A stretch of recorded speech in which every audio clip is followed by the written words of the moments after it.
Wardlow is in the news this week. Could he be WWE bound in a few years? We'll give our thoughts.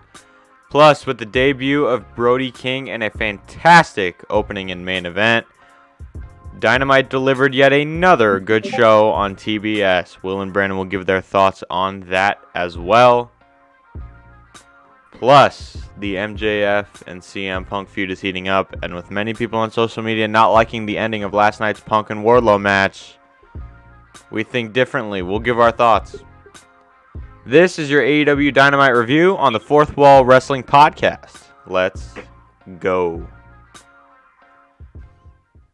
Welcome, everybody, to the Fourth Wall Wrestling Podcast. I'm Will. I'm here with Brandon.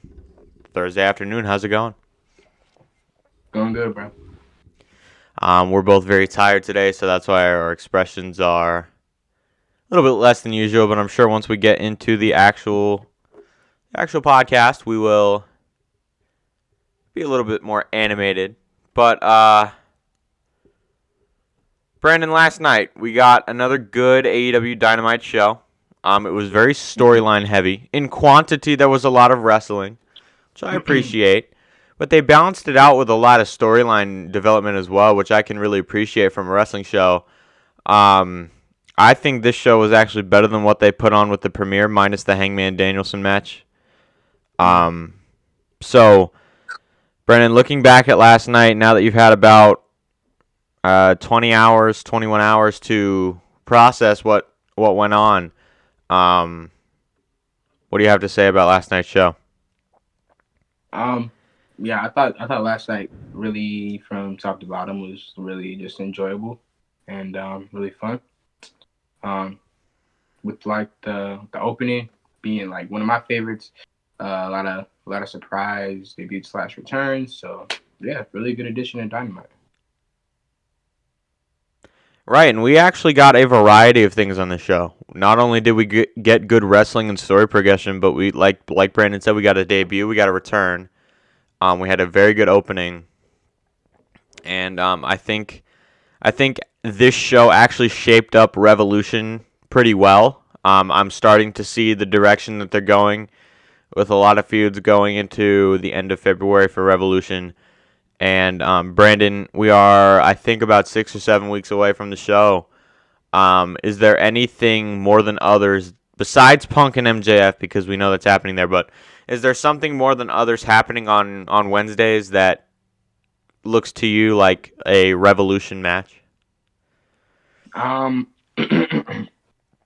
after last night, I could definitely see Lance Archer and Hangman happening. That was a pretty vicious attack.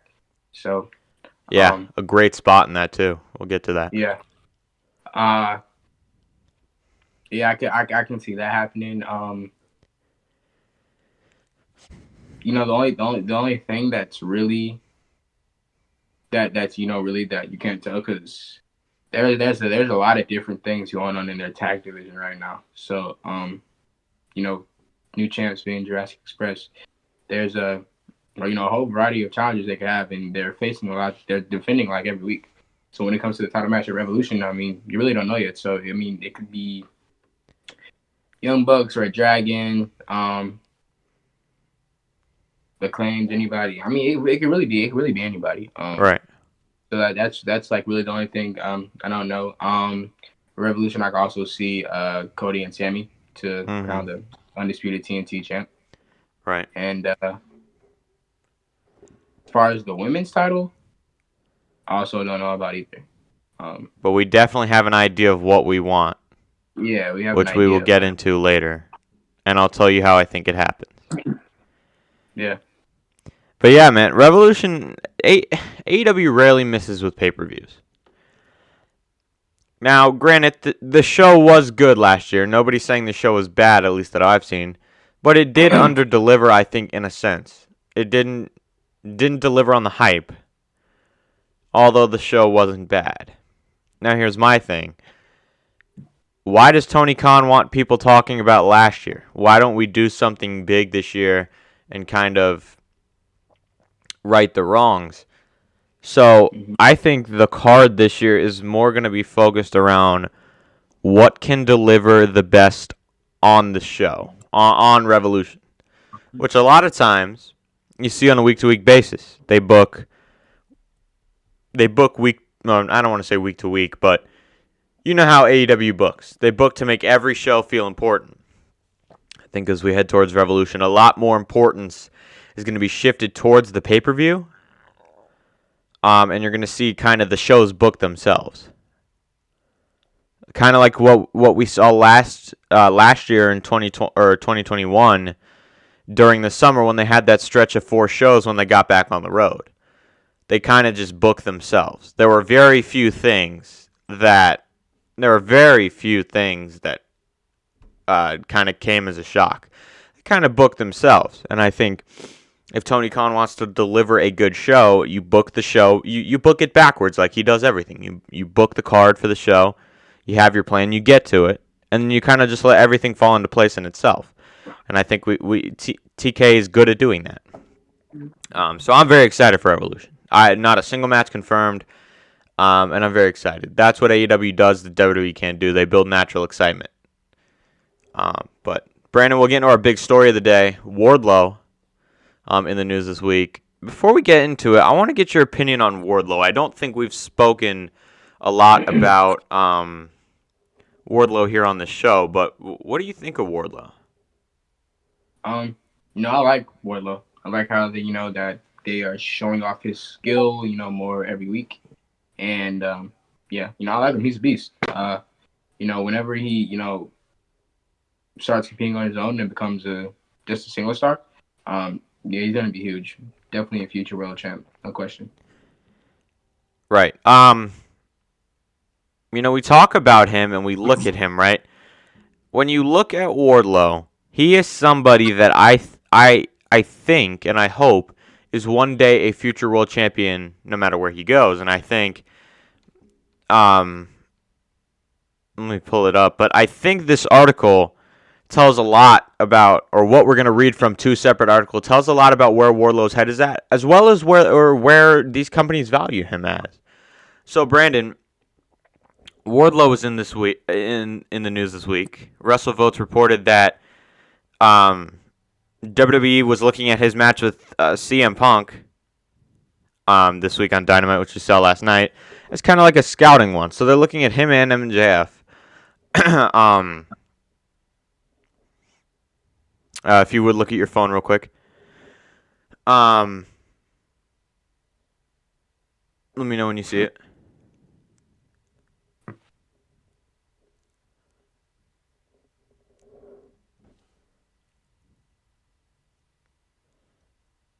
Okay, hold on. We'll get him back in a second. But anyway, WrestleVotes is reporting that WWE is interested in Wardlow, and they're looking at his match with CM Punk as a possible vehicle to maybe one day acquire him. And if I can find the exact tweet from WrestleVotes, I will read it off.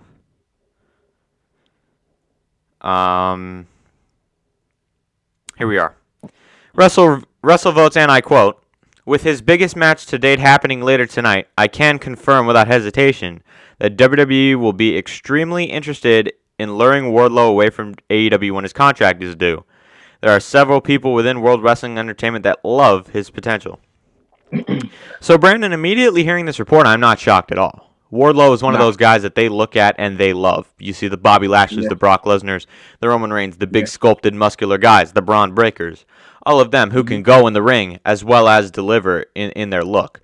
And I know a lot of times I say on this show, I don't look at appearance as something I judge people based on. I judge them purely off ability. But I think it's fair to say that appearance does help when it comes to crafting opinions, positive or negative. But, Brandon, hearing this report, you've already said you're not shocked, but do you think actually that this would benefit Wardlow? Going to WWE, I mean. Going to the WWE? Yeah. With him, being, like you said, the type of built guy he is, he could, he definitely has potential there. And the fact that, WWE, is looking to take him from AEW, because when it comes to adding stars to their company, WWE is really tying it down on getting people who have already been in the business and getting it from other wrestling promotions, because they want to make their own stars. Right. But when you have some people that are so talented, obviously you're gonna want them to yourself. So because of that fact, I think it could, yeah. Do I actually see him going? No, I don't really think so. Because I feel like in the end he'd be way more valuable to AEW than WWE. Right. Here's the thing. I think that if we're talking about potential of it happening, I think there is a possibility. There's always a possibility with a lot of things, and I think more so if MJF goes, he'll follow. Unless he's at a point in his career where AEW has already utilized him as a top star. But the fact of the matter is, guys, MJF isn't going, so I think that Wardlow would be more attracted to staying with the company. Now, as Brandon said, if he were to leave and go to WWE, I think it would benefit him. He is a guy that they would love. Like I said, he's somebody that I could see definitely main eventing WrestleMania one day, definitely being the WWE champion. If they do the right thing and keep the title on Roman Reigns for a couple more years, Wardlow comes over there, he can beat Roman Reigns. But we don't know timetables, and I doubt that happens. So I don't think he goes. I think it ultimately depends on where his stance in the company is whenever his contract's up. I don't know when that contract ends. But I as of now, I'm kind of in the boat of him staying. I don't think he will leave. And if we need any more confirmation or any more assurance of this fact, Wardlow said, and I quote, "As far as the world knows, my career started with AEW and it's going to end with AEW. And I look forward to accomplishing and growing as much as humanly possible and reaching the stars throughout the next 10 years. So now our opinion might be a little bit swayed by this because we heard this before we came on the air. But Brandon, personally, when I hear this is very convincing. Obviously, things can change. Money does talk. Vince McMahon talks. He's very persuasive. But I think that Wardlow has a good eye for his potential. He knows how good he is. He knows how good he can be, as the case is with a lot of guys.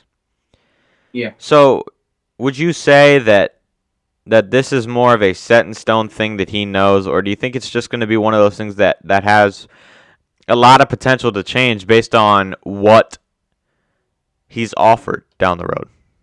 Yeah. Like you said, like it's a obviously money is gonna play a big part, but I think it also just comes to where you're at, and by the time his contract's up, it also depends on which company actually has the better valid competition, Right? Because from where they are right now to in a few years, when his contract's up, their roster is going to be stacked with a whole bunch of new competitors, rather than WWE, just having main event guys who we know, but everybody else just being, semi decent, but being not being in the business for as long and not being, as skilled as the former WWE superstars who have been released that are most likely on their way to AEW, and people from ROH and other companies that are going to be headed to AEW in the future too. So it's also just about all the people and all the possibilities you could have in the company, who you could work with, and stuff like that. So I think that also would probably play a part in him making his decision. But yeah, I see him staying with AEW really no matter what. Yeah. I think it would benefit him to go over there. However, I think it's just something we're gonna have to play by ear. There's really no telling, and to be completely honest with you, I don't see it happening. I think it's a reactionary thing in where he is in his career, and I think that down the road, AEW will utilize him to the best of his abilities. Like he said, he's going to reach the stars in the next 10 years. It's just a matter of how AEW decides to capitalize on him, and I think we're getting closer and closer to kind of getting an idea of how they want to treat him down the line, if that makes sense. Oh, yeah. But we are going to now get into the Dynamite review. Brandon, we got a lot of substance on this show. This was a very substance-heavy show. Kicked off with Adam Cole and Red Dragon. He asks who's ready for story time with Adam Cole, baby. I love that. Like, I don't know what it is about it, but I love that. Yeah. 2021 was a great year, and 2022 will be even better, and he hasn't been pinned in AEW, he says. He is undefeated in singles competition, and the boys are back together. He hypes up Red Dragon and says it's a new era in AEW. The Young Bucks come out onto the ramp with Brandon Cutler, or as Kyle O'Reilly called him, Landon Cutler. Matt Jackson says seeing how he beat COVID in 2 days, he figured he would join them in the ring. O'Reilly says they weren't invited there, or here rather, or in Jacksonville, but they are still managing to find their way into the situation. He calls Brandon Cutler Landon Butler or something like that, or maybe Britt Baker called him Landon Butler. I don't know, but I know he called him Landon. Matt says he's right. They didn't need their help. Talking about the Bucks, but he says they have to make one thing clear. He says it's their company, and they're the longest reigning tag champs in history. And their New Year's resolution is to get the titles back. KOR says that's ironic because Red Dragon has the same New Year's resolution. Bobby Fish says there isn't a single team on this planet who will stand between them and the titles, including the Young Bucks. Cole says they need a little friendly competition. He says this is what they need, and this is what makes them the best faction in AEW. He calls the best friends a joke, and their music hits. And I guess they were standing by waiting for their names to be mentioned. This is very WWE-ish. Cole says to cut the stupid theme music. He asks Cassidy what he has to say, and instead of saying anything in typical Orange Cassidy fashion, he just attacks Cole. A brawl breaks out, spilling out of the ring. Cassidy goes for the orange punch, but Landon Butler interferes, allowing Cole to hit a low blow. Chris Statlander gets in the ring and prevents Cole from hitting the boom. But Britt Baker runs down the aisle, slides in the ring, hits a stomp to Chris Statlander, and allows Cole to hit the boom on Cassidy. Or a super kick followed by the boom on Cassidy. And then Cole and the Bucks wanted to do their signature kisses to the cheeks. Pause. And instead, Britt Baker gets in the way and kisses Adam Cole instead, as the Elite pose together. Brandon, we had this opening to Dynamite was very good. There's a lot to unpack out of this thing, too. Firstly, we're seeing the tension between the Elite. I personally think if you want to make the Jurassic Express a made tag team, you need to revisit what we saw last year. The Young Bucks and the Jurassic Express is a good Revolution tag team match because you can tell a story with it. Yeah. The Young Bucks can lose due to a interference finish from Red Dragon, right? So they're not looking stupid. They got screwed over, basically. And you continue to build that tension. Or you could put the titles back on them, which I don't advise you to do. I think you need to keep the titles on the young guys right now.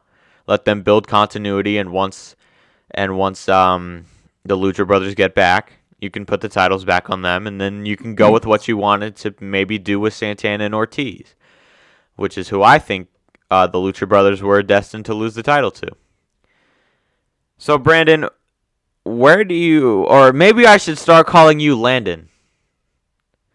Landon Borden. All right, guys. This is our new co-host, Landon. All right, so Landon, this segment showed off a lot of tension between the Elite. Do you like how they're slowly playing it out so far? Because I'm very fond of it. I think they're doing a great job of building some tension. What do you think? Yes, Gil. In fact, I do. I think it's great. I really do like it. They always have their, like their subtle teases, and that one where they're about to really about to go at it, and there's just something that stops it from happening, and it just lets it linger on even further, which I really like. Yeah, it builds suspense because you don't exactly know when it's going to happen. And I don't mean to cut you off, but a lot of Yeah. times in other companies, it's predictable when something's going to happen because they've been building it, but they haven't really been teasing the exact moment. They've just been building towards it. Like you see a lot of times with WWE tag teams when they break up, you never really get teases of turns. You just get like moments that you could say, "Oh, well, he's going to turn on him and blame it on that." Here we're getting legitimate teases and almost turns or almost brawls. So go ahead. Yeah, I mean that's really it. I just like how the teasers are happening, and whenever it actually really does unfold, it's gonna be great. They're gonna get a great match out of it. Yeah, look, we all know Tony Khan values long-term booking, and I think this is a situation where long-term booking is the exact key to making this rivalry hit. We're getting the tension, but what's going to pull the group apart officially is when Kenny Omega comes back. And I don't know when that will be. It depends on how well he's feeling going on into the spring months. But I think what we're destined to see is Kenny Omega coming back and the Bucks kind of realizing, or the Paragon, I guess you could call him, realizing, hey, they have Kenny. They don't need us. We don't need them. Let's cut ties. So we get that turn. We get the Bucks and Red Dragon at one point. I think we could get that first. We get, the 6-man tag that we're getting. We could get Kenny and Cole, which we will get. And we could get a lot of different variations of what we're seeing now. So I'm very excited to see how they kind of build this up when Kenny comes back. Or play it out, rather, not build it up, because it's already being built. Yeah. Second thing here, Brandon. Landon. Britt Baker inserted into this picture. I think we've been waiting for a minute to see Cole and Baker in the same ring. And I see a lot of people, or not a lot of people, but the very minute group of idiots who are comparing this to Seth Rollins and Becky Lynch. The difference between this is that our intelligence is not being insulted. Britt Baker and Adam Cole aren't being paired on TV as mutual partners. They're being paired on TV as a couple, a legitimate couple, boyfriend, girlfriend, fiance, married. They're not married yet, but you know what I mean. Like, they're a legitimate couple. Correct me if I'm wrong, but it sounds like I remember WWE trying to tell me, or trying to portray Seth Rollins and Becky Lynch as just partners. Were they being portrayed on TV as a couple? No, yeah, they were. Okay. Yeah, because they started mentioning it heavily that they were together after WrestleMania. Okay. So my memory was incorrect. Right, because they had the whole thing. Because even in the match, Corbin hit the end of days on Becky, and then Seth went wild, and then won the match. Right. So, okay. It was definitely a thing. Okay, so my memory was incorrect, but the point still stands. Our intelligence is not being insulted here. We're not going to be given these little gimmicks with, winner takes all, with a real couple against a fake couple in Corbin and, who was it, Lacey Evans? Yeah. Our intelligence is not going to be insulted in this feud. And this is not going to become a thing. This at least I don't think so. It could, but this is just something, and I think there's a way to get Britt Baker in the Elite. But this is just going to be a little fun thing that they probably wanted to knock off the bucket list. And it fits because there is a female member of the Best Friends. There is no female member of the Elite. So what makes sense? O'Reilly and Fish have nobody. Kenny's not there. Riho is not joining a faction or being with a faction that Adam Cole is in. Because Adam Cole is with Britt Baker. That would be insulting our intelligence because that would be trying to tell us that they can get along. After Britt Baker and Riho just feuded for not only this past month, I guess, 2 months, but for almost their entire AEW careers. I think Britt Baker's greatest rival to this point is Riho. You're not telling me that. So the only female that makes sense, the Bucks have nobody. So the only female that makes sense to be in this role is Britt Baker. So it makes legitimate 100% perfect sense. That's why we're getting this. So, Brandon, do you think we're leading to a potential indoctrination for Britt Baker into the elite? Yeah, I feel like that's really smart because it just leads to more entertaining TV every week and gives her more of a important feel. Just makes her character, more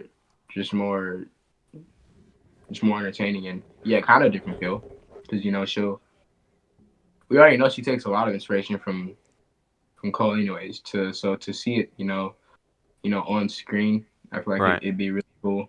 And yeah. Right. And the final thing I have here,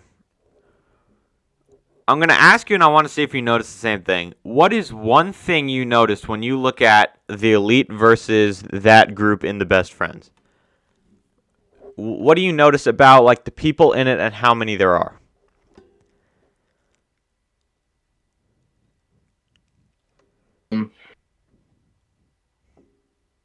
Like just like the number there is. Yeah. So let's see. We got Cole, Britt. Well, are we counting Britt? Yeah. No, we're not counting the females. We're not counting the just the males. The men in the factions. All right. So this is with Bucks and Red Dragon with Cole. Yes. All right. So Cole, O'Reilly, Fish. Nick. Yeah. So.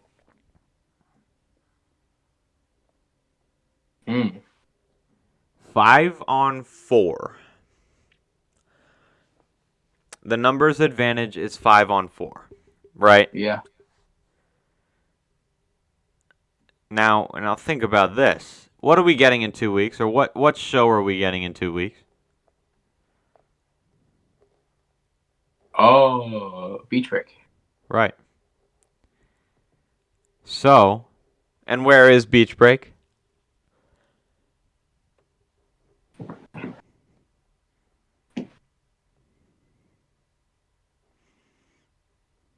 Exactly where you're going with this.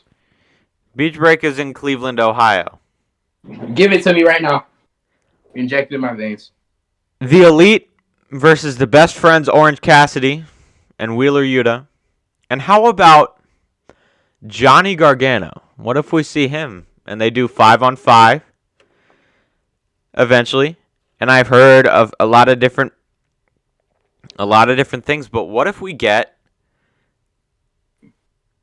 5 on 5 like some type of elimination match? Yeah. Like I'd really be down for that because it's a lot of singles matches in a tag match. So yeah. Johnny obviously can't be announced though. It has to be like our mystery partner is going to be revealed at Beach Break. Well, no, I think they debut him at Beach Break and then they start building towards the match. Yeah. But I think we could be leading to that. Yeah. Any last thoughts on this opening? No. One of the funnest opens that I enjoyed out of all the AEW Dynamites I've watched. So very good opening. Really lucky crowd. Yeah, I know. I think it's funny why couldn't they have given Battle of the Belts to Raleigh and given us this show? Yeah, that would have been better. Now, don't get me wrong. Battle of the Belts was fun to go to. I enjoyed my time. But come on. Give me a Dynamite. Give me 2 hours of live TV with more than 3 matches. But it's fine, because they're going to be back soon. Right. They will be back. And think about it like this. I assume the next time they're in Charlotte, we are going to be right smack dab in the middle of a Cole and Kenny feud. So the AEW programming is only going to get better from here. It's better that they give us a Dynamite later in the year than it is now. I'll take it. We may not be getting any debuts, but I don't care. Give me wrestling. But I thoroughly enjoyed my time on Saturday. All right, Brandon, up next. First match of the night, Punk and Wardlow. I've seen a lot of people criticizing the finish to this match, yeah, I guess you could say the finish, but I think this was a beautifully told story. Me too. Now, I'll run through the match real quick. The two tie up to start the match. Wardlow hits a shoulder block, and they go back into the technical game.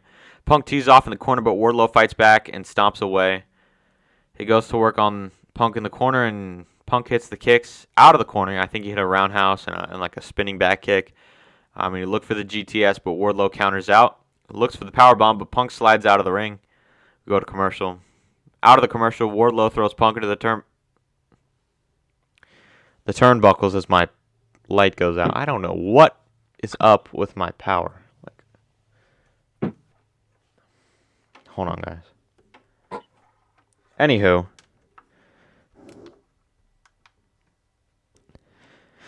Wardlow looks for a powerbomb, but Punk hits a roundhouse kick, followed by chops and clotheslines have no effect on the big man. Wardlow misses a clothesline, and Punk chops him down with strikes and a springboard clothesline. He hits a rising knee in the corner, but Wardlow catches him in transition and hits a powerbomb. I'm back. He hits a second. He looks for a third, hits that as well. He gets a fourth and fifth powerbomb and gets a 2 count after MJF hops on the apron and demands more offense. Wardlow goes for a powerbomb. He hits a sixth and a seventh. Punk rolls out of the ring and Wardlow tries to grab him, but MJF keeps him from getting him and clears off the announce table. He demands Wardlow puts him through it, so he does, and that would be the 8th powerbomb. Aubrey Edwards started her count at this point, and Punk began to stir, and he got back in the ring at 9. MJF demands another powerbomb. Wardlow goes for it, but Punk gets the inside cradle and gets the 3 count. After the match, MJF demanded the music be cut. He admonishes Wardlow and shoves him. Wardlow grabs his hand and MJF begs for mercy as Shawn Spears slides into the ring and keeps him calm. Wardlow backs off and storms to the back as Spears follows him. So, Brandon, first of all, I've seen a lot of people on Twitter and Instagram not liking the finish to this match, and honestly, I'm dumbfounded as to why. I get it. Sure, you can say they made Wardlow look stupid, but this is not like MJF is a nobody that isn't involved with Wardlow. He's listening to a direct order from his boss. MJF is his boss. Wardlow is honoring that, and in case you guys haven't noticed, Wardlow is under the thumb of MJF. We've seen it with that contract thing a couple weeks back. If that didn't tell you that Wardlow is being forced to do what MJF wants, I don't know what will. MJF did not want Wardlow to win this match. That's the story. MJF wants to be the first man to beat CM Punk. So all he wants Wardlow to do here is beat him down, hurt him, so it's easier when Punk gets in the ring with MJF. This entire match, MJF was so hell-bent on having Wardlow beat MJF down that it ended up costing Wardlow the match. And this is a tale of two stories. One being MJF and Punk, because Punk is being beat down basically at the hands of MJF. And not only that, but MJF and Wardlow, because MJF cost Wardlow the biggest win of his career. Why are you complaining about the inside cradle? CM Punk is a savvy veteran. Wardlow is basically a young rookie. Or he's a newcomer. Punk knew that the only way he could win this match is if he stole it, and he saw an opening and took it. I don't know why people are complaining. This is a beautifully told story. You have to look deeper than what you're getting in WWE. You don't get deep stories like this in WWE, and we're so conditioned to seeing simple stories that a 6-year-old could draw up on a piece of paper that when we get something like this that was beautifully told and actually made a lick of sense and was complex, and you need to look into it, look deeper than just on the surface and decipher, people don't know how to act. There was absolutely nothing wrong with this finish. People are like, well, I want a DQ. Why do we have to see a DQ? Now, would I have minded a DQ if that's what they went with? No, I don't have a problem with a DQ. But if you want a DQ instead of this, I don't get why. This is the best possible finish to keep everybody looking strong. Wardlow spent 10 minutes beating the ever-living crap out of Punk. That made him look strong. He losing by a roll-up to one of the biggest stars in the company does not make you look any weaker. Punk looks strong here because he got the win. Well, he didn't look strong, but he stays strong and he stays undefeated because he got the win. And MJF looks good because he's telling the story. So, Brandon, I'll come to you now, but why are people bashing it so hard? Do you understand that, or is it just me?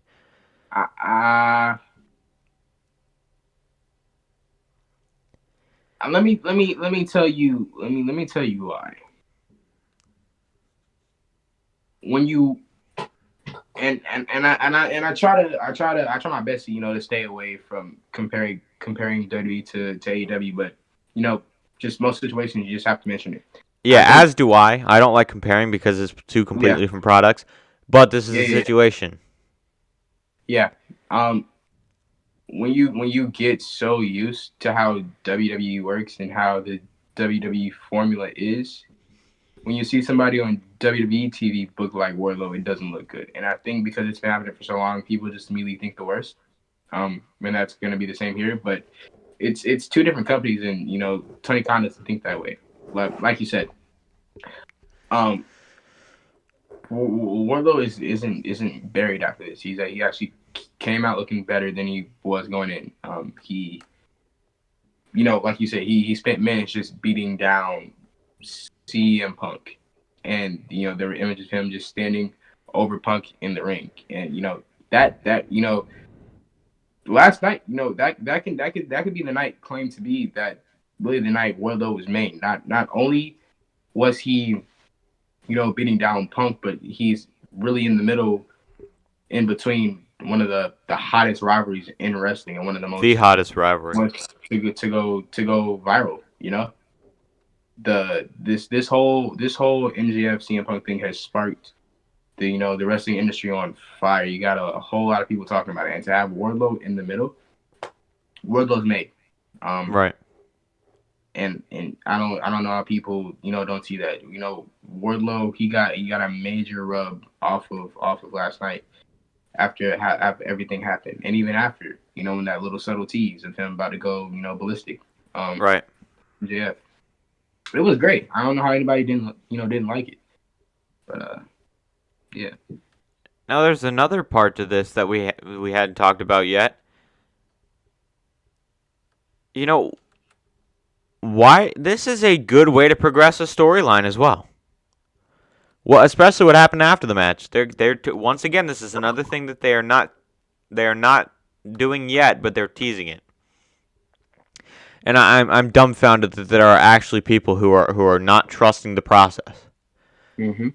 You hear it so many times in sports. Trust the process. Your favorite basketball, your favorite football team, they'll tell you trust the process. Trust the process. Don't shoot it down just yet. There's a bigger payoff to everything. Dante Martin and Will Hobbs. Powerhouse Hobbs. Brandon, I did not like the decision in this match. I believe Powerhouse Hobbs should have won this match. Dante Martin's really not doing anything right now, and I think the payoff will end with him beating Team Taz. Maybe not necessarily winning the title, but I think Dante Martin wins this feud. So I did disagree with the feud of this match, or the decision in this match. A brawl breaks out before the bell. Dante hits an enziguri followed by a crossbody over the ropes. Dante looks for flying offense off the apron, but Hobbs catches him and hits a brutal spine buster on the floor. He throws Martin into the ring and throws him around. Hobbs hits a big suplex and taunts him. He hits a second suplex and goes to work him over. Martin tries to fight back, but Hobbs counters with a clothesline. He buries right hands into the face of Dante Martin, and Martin fights back with his kicks. He gets some strikes, but Hobbs fires back and sends him right back down. He gets him in the torture rack, but Martin counters out and goes for offense. But Hobbs hits a flying clothesline for 2. Yeah, I lost my place. Hobbs throws him into the corner and taunts him as he fires away. Hobbs throws him to the outside, distracts the refs, allowing Starks to get cheap shots. Go to commercial break. Out of the break, Hobbs goes to work with strikes on Dante and tries to fight back with a forearm. Or Dante tried to fight back with a forearm. He follows it up with a kick and goes for more offense, but Hobbs catches him, gets him in the torture rack. Dante Martin counters out and hits a dropkick, followed by another off the top for 2. Martin heads up top and hits a tornado on Hobbs. He fires up, but Hobbs puts it to bed. He gets a 2 count, and Jay Lethal comes into the picture, taking out Ricky Starks, allowing Dante Martin to hit the nosedive to get the 3 count. Give me Jay Lethal and Dante Martin versus Powerhouse Hobbs and Ricky Starks, please. Why do you think Jay Lethal is being injected into the spot? I know a lot of people are frustrated with the way he's being booked, but once again, it's a process. I mean, Now there are a lot better ways to be booked than to be teaming with Sonny Kiss. Now, no disrespect to Sonny Kiss. I like his. I like his, his message and his in-ring ability. But teaming with him is not really a sign of going anywhere in AEW. So is this all a part of the process, Brandon, do you think, to get Jay Lethal into something important? Yeah, it's literally to give him something to do. A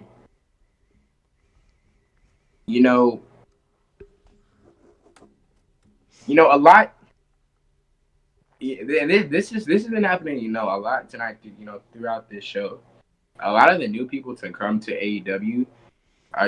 This is like really tonight. Well, last night it was like really them really making statements on why they're here, and showing that they are gonna play a pivotal part in the future. Like with the opening, with Adam Cole and all of them, and now Jay Lethal being injected into this rivalry to get him on TV more, and now being on the new network, we're gonna start.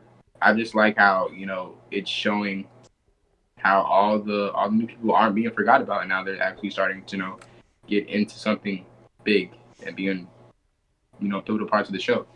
And that's right. What's gonna happen with Jay Lethal, and I like it. Yeah. I hope we get that tag match I mentioned. Honestly, I'm interested to see where this Team Taz and Dante Martin thing goes. Got to get Leo Rush back at some point. I don't know, to be honest, but I'll have to see where they go with that. I'm definitely intrigued. It's not much to talk about, but it is something to definitely keep an eye on. Chris Jericho interviewed backstage. Jericho says it's an honor to be named Faction of the Year by PW Insider. Or, not PW Insider, Pro Wrestling Illustrated. However, it's no surprise. He says since day one he promised to take over AEW and be the biggest band of brothers this world has ever seen. He says if 2.0 wants to get involved later, the inner circle will take them out. Eddie Kingston walks in, tells Jericho to stay out of the way. He says he wants Garcia by himself and tells Proud and Powerful they aren't champs because they're with Jericho. The two begin to bicker and Jericho says they are family and that he needs to leave. Ortiz tells them to get their stuff together as they walk off. Proud and Powerful walks off, leaving Kingston like a little bit shocked. As everybody walks off, Jake Hager walked off as well. Jericho says he will be in Sammy's corner tonight and tells Eddie if he gets involved, he will beat him down just as much as he will beat down 2.0 if they get involved as well. I think we're getting Proud and Powerful turning on Jericho. And we're going to see them aligned with a heel Eddie Kingston. But I think we're going to get Kingston and Jericho at Revolution. MJF backstage. Or, actually, no. MJF walked out. He insulted the Raleigh crowd. He says he knows Punk is in a world of pain. He says he got powerbombed to oblivion and everybody knows it. He says he got a fluke victory over an idiot. I forget the exact word he called him, but basically synonym for an idiot. And he will make sure Punk takes his first L. He says he will give everybody the match that they want. Next week, it'll be CM Punk and Shawn Spears. Ah, yes, Landon. The match that everybody wants. Mid-card Spears versus CM Punk. Yep. Should be good. I'm actually excited about it. Yeah. The Elite backstage. Cole tells the best friends... Or Cole tells Chris Statlander that she thought she was safe this whole time. Then Britt walks in and challenges Chris and Orange Cassidy to a mixed tag team match next week on Dynamite. One thing I like about AEW rather than WWE is that a lot of times in WWE you see, oh, well, you think you're better than me? Well, prove it right now. Like, why do you need to rush it? Like, AEW lets things build. They let excitement come around because then they build it up for a prior week. They book week to week, and that's what I like about it. Adam Page makes his way to the ring. This segment actually had a lot to talk about, so we'll get into it after I read it out. Adam Page says the past 2 months he has spent 90 minutes in the ring with Bryan Danielson. He has poured sweat and blood for the AEW title. He says it is the ultimate prize and the most important thing in professional wrestling, and it's still his. He says 90 minutes aren't enough, and it's a new year, and the records have reset, and Hangman needs a new challenger. Dan Lambert comes out and rambles on about old wrestlers with cowboy gimmicks. He says Hangman is an East Coast urban cowboy, I believe is the wordage he used. Hangman says he came out looking for a new challenger, and if the men of the year, as in Scorpio Sky and Ethan Page, want a shot, they can ask him themselves. Lambert says he came to compliment Hangman. He says he respects the fact that he didn't take the Cody path. He says when he won the title, he said he earned it and didn't deserve it. He says he earned everything but the persona that he uses for his gimmick. He says the guy in the Village People can dress up as a cowboy, but it doesn't make him one. Lambert tells him to keep the money and the admiration and to stop stealing the legacy of the legends who used the gimmick in the past.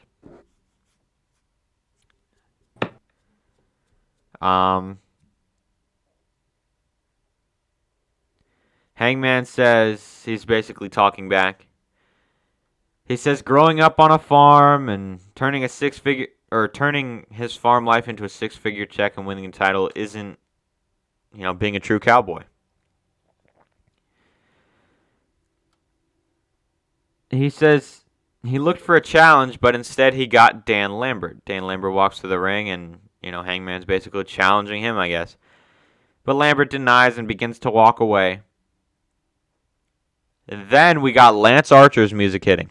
So Lance Archer is back.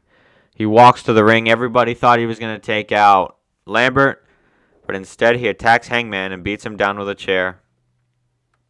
And then he sets up the chair in the ring and hits a blackout onto Hangman. That which looked absolutely brutal. Back first, right into shoulder blade, back first, right into the steel chair. Brandon, a lot to unpack, I guess. Lance Archer has returned as a heel. Now, there's 2 ways they could go about this. They could, 1, give it to us on an episode of Dynamite. We have Beach Break coming up. They could easily build it there. In my opinion, I'll run through 2 scenarios. In my opinion, first scenario, they could do Archer and Hangman at Beach Break, right?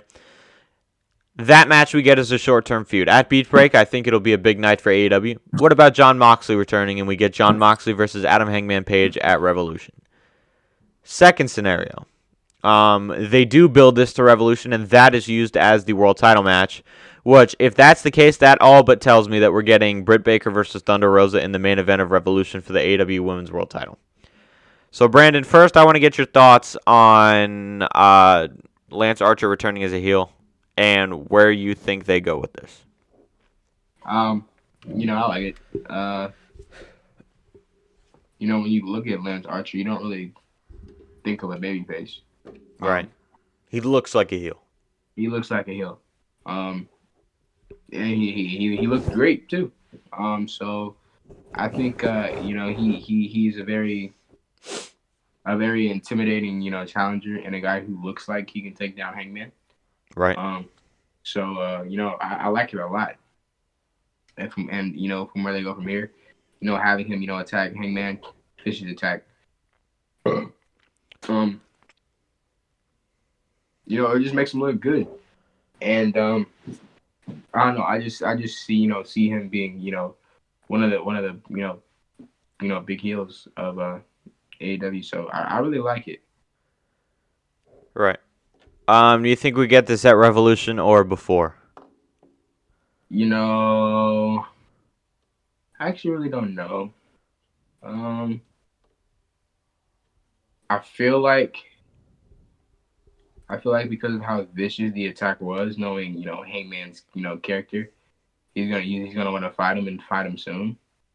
Uh, so I'm gonna say beach break because I think AEW is gonna keep giving us these fire shows with big matches week after week, and they want to keep this a part of them having one of the most memorable top of the years.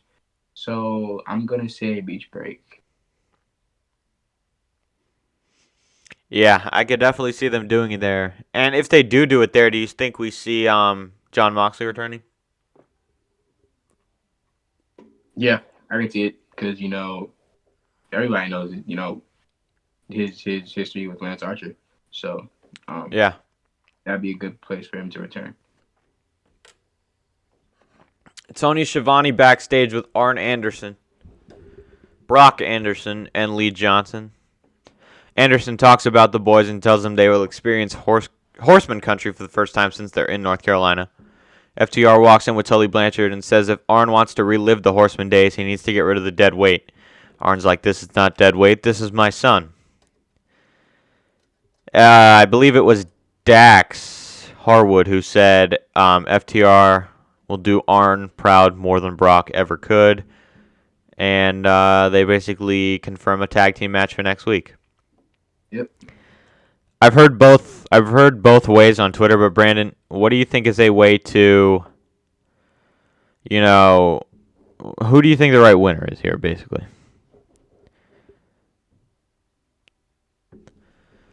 I could see both. I could see Brock and Lee getting a surprise win, and I could for sure see FTR just winning clean, adding another win to their record. Yeah, I could see them giving it to FTR. I do see them giving it to FTR. Okay. We're on a collision course with the Briscoes. It just matters when. I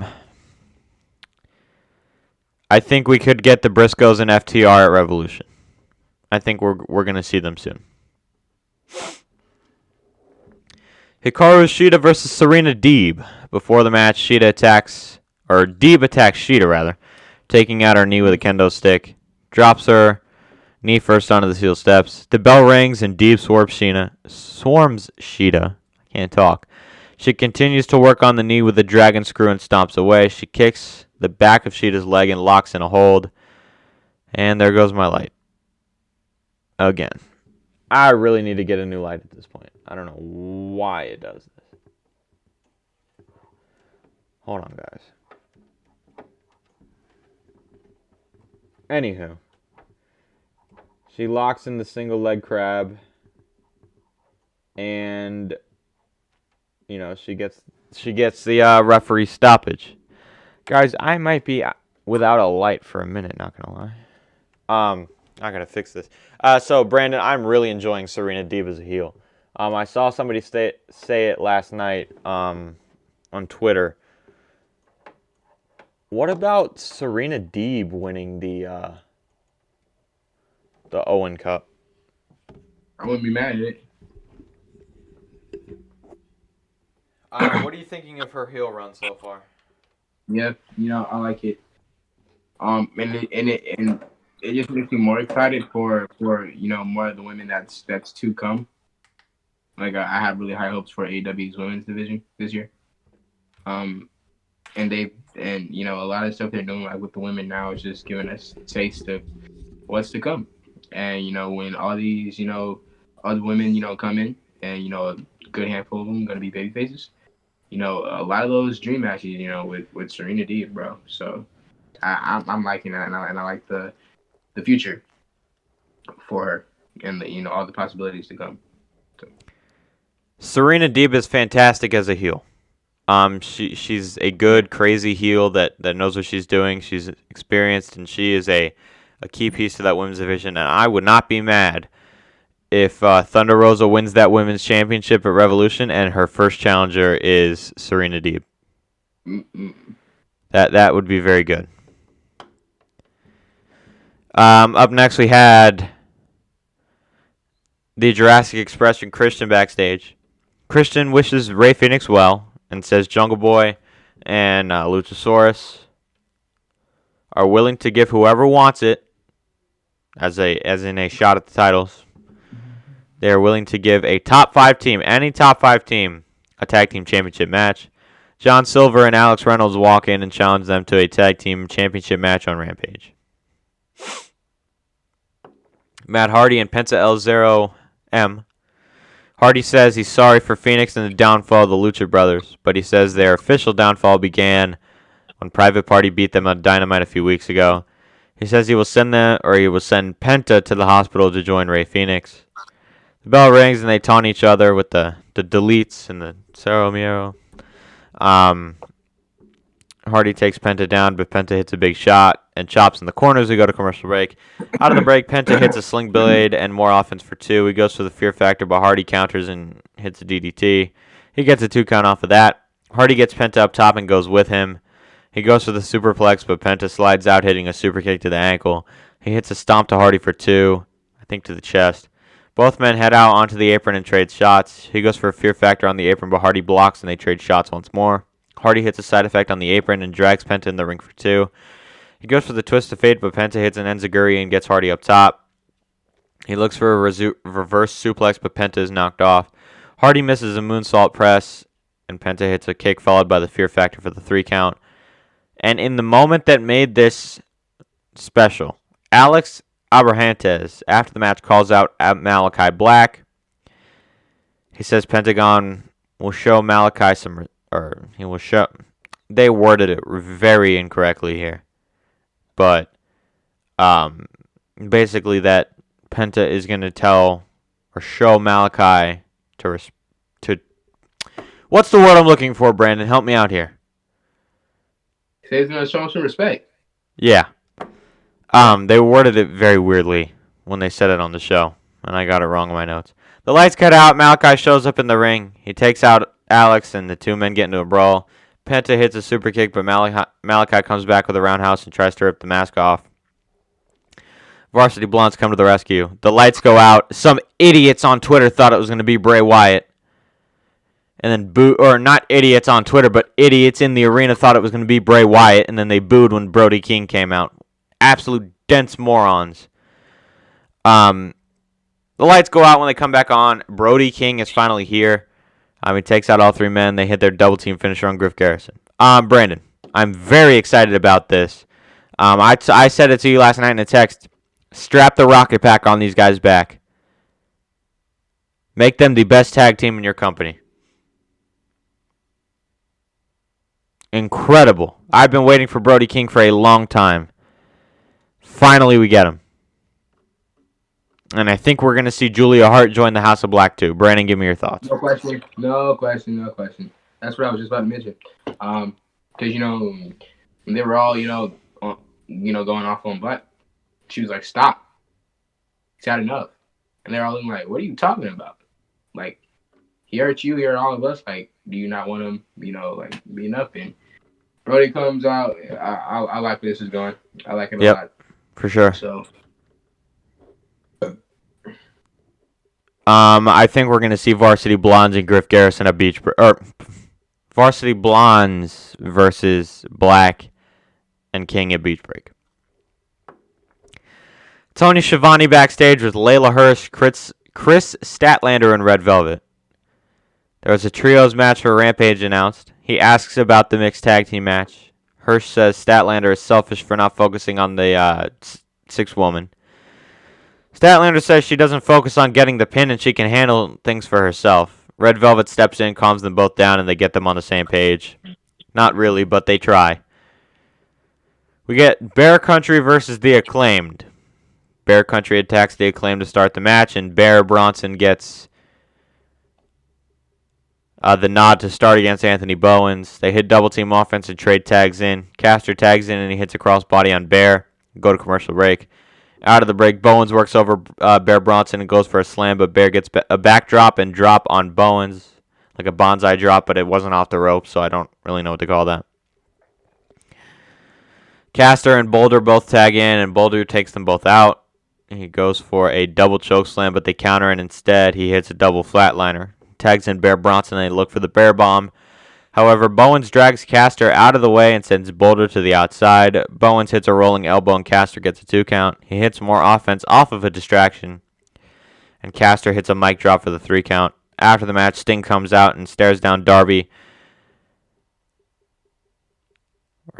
the Acclaimed as Darby comes out of nowhere and hits a dive. Sting hits the boombox with his bat, and Darby hits a coffin splash in the corner on Caster. Sting grabs Caster and hits the Scorpion Death Drop to end the segment. So Brandon, we're getting this match next week on Dynamite. I'm actually excited for it. Do we think Sting and Darby get the win in this? Against the Acclaimed. Acclaimed, yeah. Yeah. Okay, I'm in agreement there. The Acclaimed don't need it. We got a pack video package, very cryptic. I liked it. Talks about the possibility of him losing his eyesight. He asks if this is another setback. He says he might have been blinded, but now he sees everything and he isn't angry. He says he appreciates this as a blessing and now his vision is clear and his perspective is different. Yes, please. That's all I have to say. Give me a crazy psychopath pack. Brandon, this video package was very strange, but I want to get your thoughts on it. This is right up our alley. We really like cryptic vignettes. What'd you think of this? Yeah. I really liked it. Crazy pack, best pack. You know. Yep. Characters like this in wrestling, anyways, are always end up being the most popular ones and the ones we have most success. So I'm really excited to see what this means for packing. What's to come. I love packing. So right. Also another future AEW World Champ. So I mean, I'm just ready to see what they do with it because I know it's gonna be great. Yeah. We have matches confirmed for Rampage.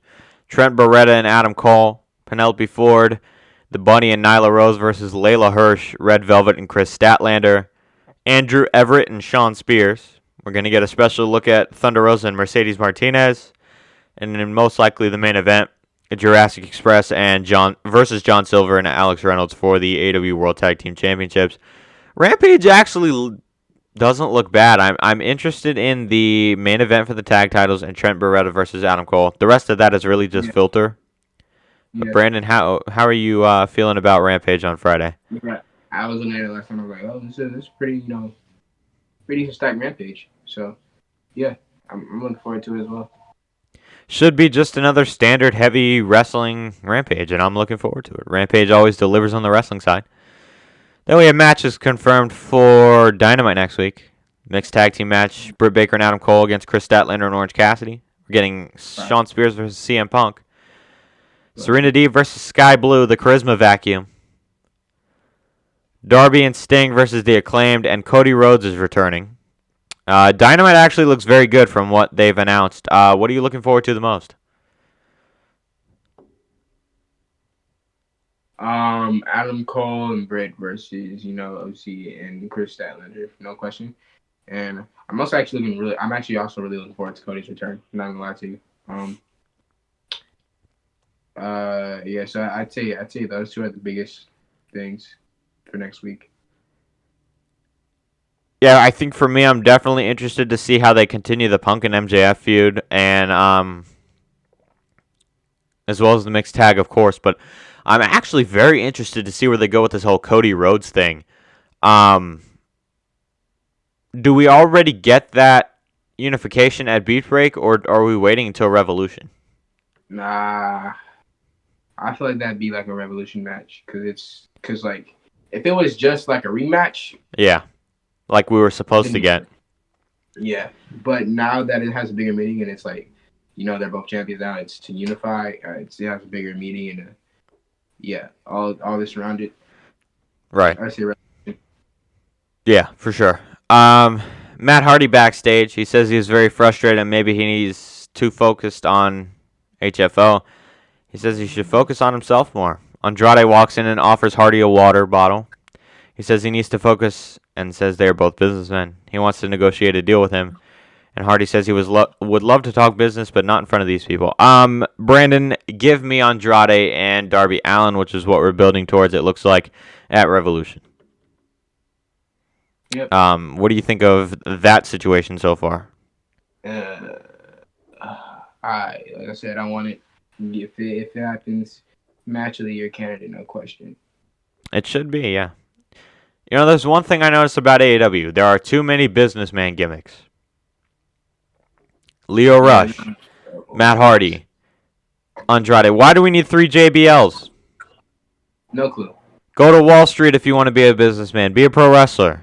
The one that does it the best is Matt Hardy. Andrade, you don't need it. Lio Rush doesn't need it. Matt Hardy could use it because he actually wants to build a faction.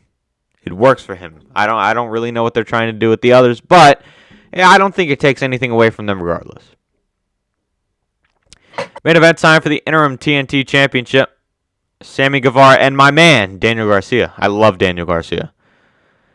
Technical wrestling to start. We got a really frenetic pace. I don't know how to pronounce that. They wrestle on the mat and brawl with the lefts and rights. Garcia gets a cheap shot and takes control, but Sammy fights back and sends Garcia to the outside. He hits a very good-looking dive over the top rope and fires up the crowd. The two trade strikes in the ring, and Sammy hits a huge chop. He hits a snap suplex and goes back to work. He goes for the GTH, but Garcia comes back with a mid-air backbreaker as we go to commercial break.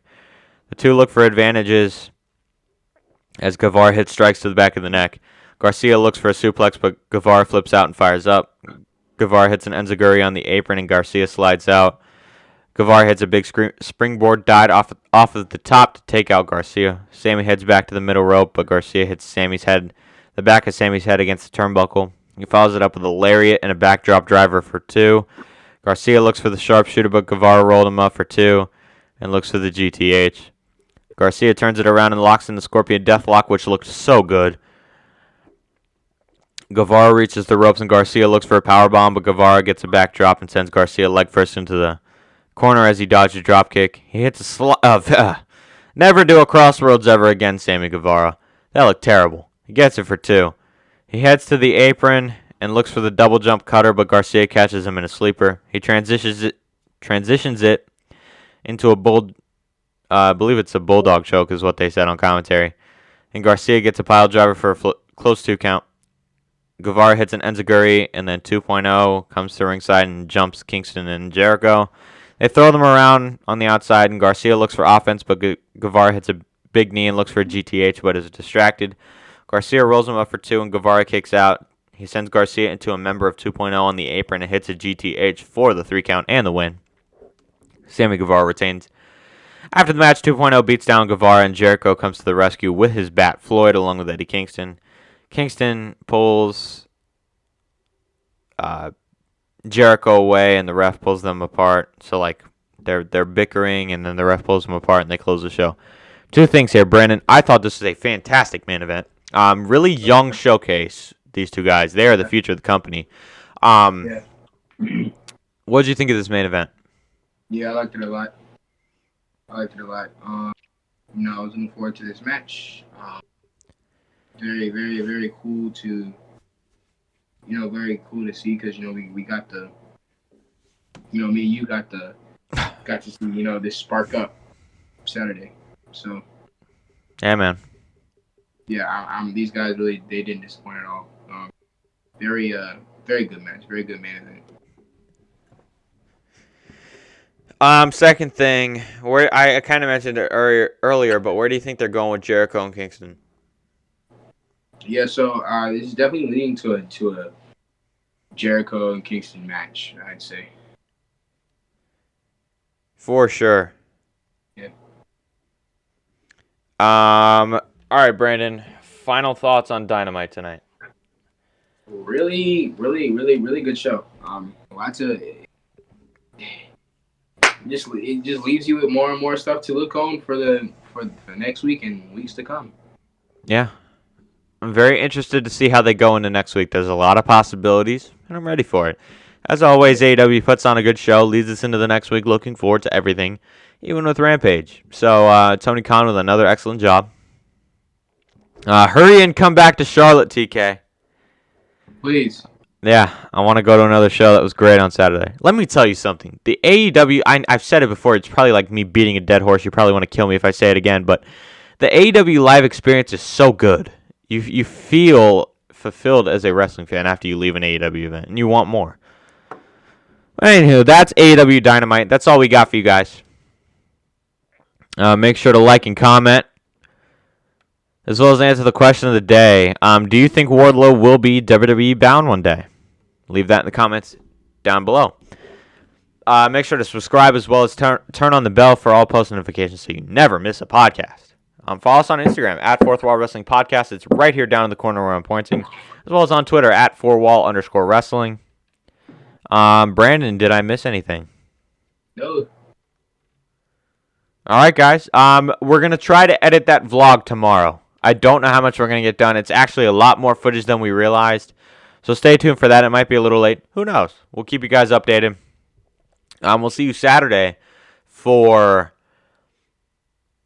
the SmackDown and Rampage review. Presumably, as long as nothing crazy is going on in their lives, which I don't think we have anything going on. We're supposed to get snow here in Charlotte over the weekend, so we might be in a winter wonderland this weekend. And you'll get Breaking the Wall, of course, Sunday. Episode 5. Basically focused around NXT being killed. But that's all we got for you guys. For Brandon, I'm Will. This was your AEW Dynamite review right here on the Fourth Wall Wrestling Podcast. Peace.